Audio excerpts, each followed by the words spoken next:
Hey everyone, thanks for joining me. So this is the finale of the M19 tank transporter and the M40 gun motor carriage. I just want to say thanks ever so much guys for the kind comments during the several videos that I've done with regard to this build. I do appreciate the support. I have enjoyed doing this build, although you might think from the comments that I've made that I wasn't really enjoying it. I have. I would build the M40 over and over again. I think it's a really nice kit from Matchbox, and I think it would lend itself to some decent dios in the future. So yeah, certainly would make that up again.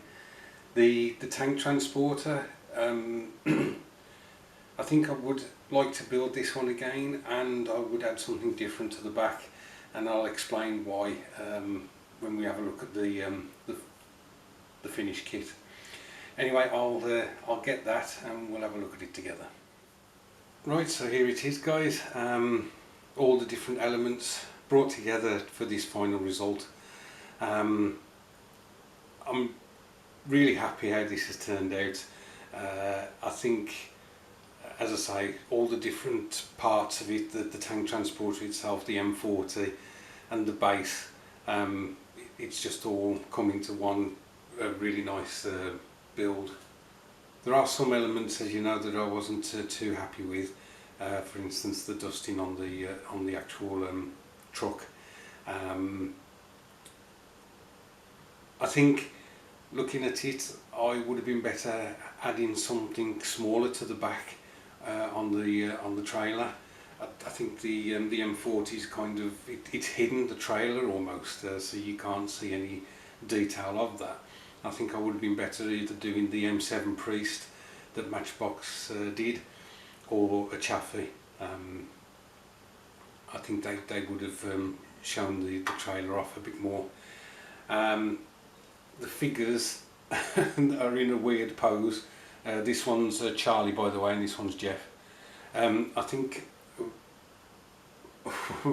I really struggled to put them in positions that made any sense at all, and even now I think it kind of doesn't quite make sense.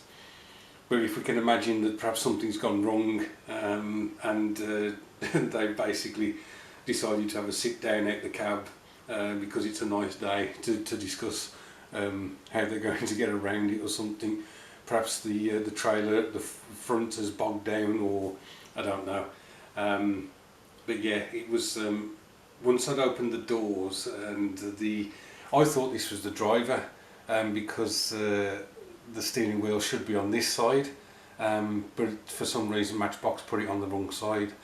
So he was obviously, Charlie's obviously the driver's mate, and Jeff being the driver, which, you know, makes sense.